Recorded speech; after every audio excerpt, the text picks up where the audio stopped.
those things until like the week of. I want to circle back with you real quick, and you mentioned that the Santos Club with Paolo Mastroeni and some of the guys that played there who went on to be very good players and play in the MLS and have in Paolo's case play with the U.S. national team. So I had a good team here, the '93 boys from Cisco, and some of them went on to play for you at PC. Yeah, and 12 of them. and I recruited the whole team.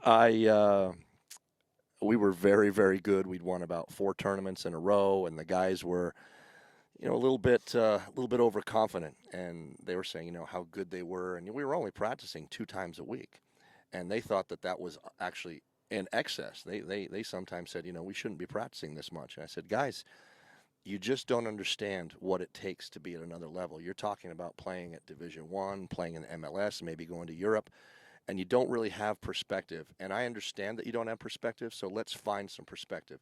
So the team manager, good friend of mine named Sam Alzaharna, who you know quite well, and I sat down and we organized a trip to Rio.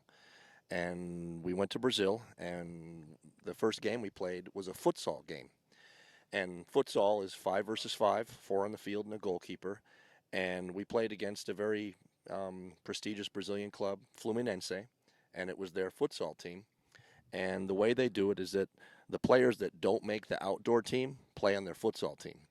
So even though our guys weren't trained futsalers, they were all pretty technical players for the most part, good technicians, not great technicians, but good technicians. And at the end of the game, it was about 38-2, and they let us score the 2 goals. And at halftime, they took off all their best players, and our guys are exhausted and have been chasing the game, haven't touched the ball very much. And these are, pretty good players for here in the United States, and they had taken an absolute beating. And I asked the coach right in front of him, I said, okay, coach, I want to congratulate you. Thank you for allowing us to play. It was a great experience for us. A couple questions for you.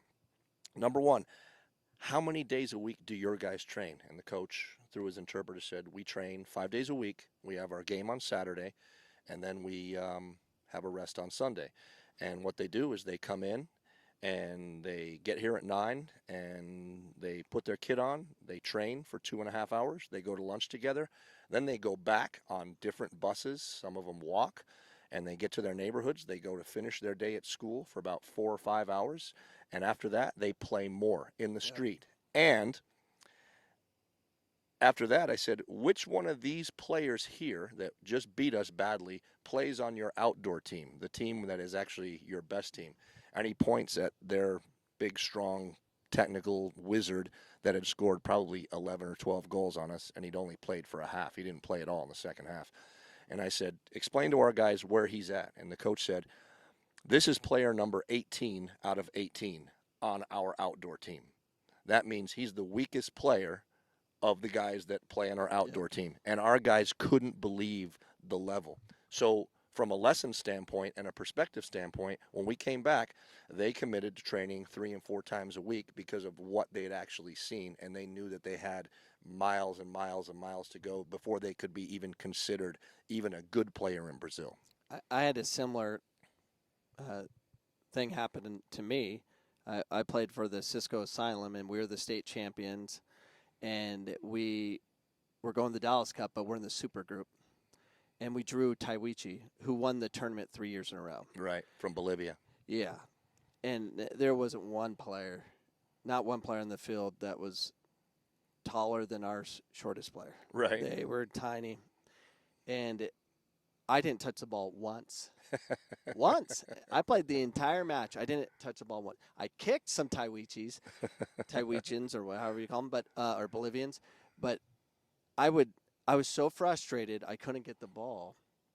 I mean, once we won the ball, I was trying to get into space, but they shut us down too quickly, and I would just go kick them.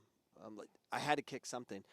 And after the game, we lost 10-0, and it would have been worse, but the wind was blowing one direction, so they had difficulty scoring goals going that direction. But we lost 10-0, and after that, I'm like, what am I doing? I'm like, I don't want to play soccer anymore. It was so bad that either you had to elevate your game, right, and learn how to be technical, or just you're not going to play on the world stage. You play in the U.S., but it was eye-opening, and I wish I had I wish I was 12 when I experienced that versus U19. But yeah, it was.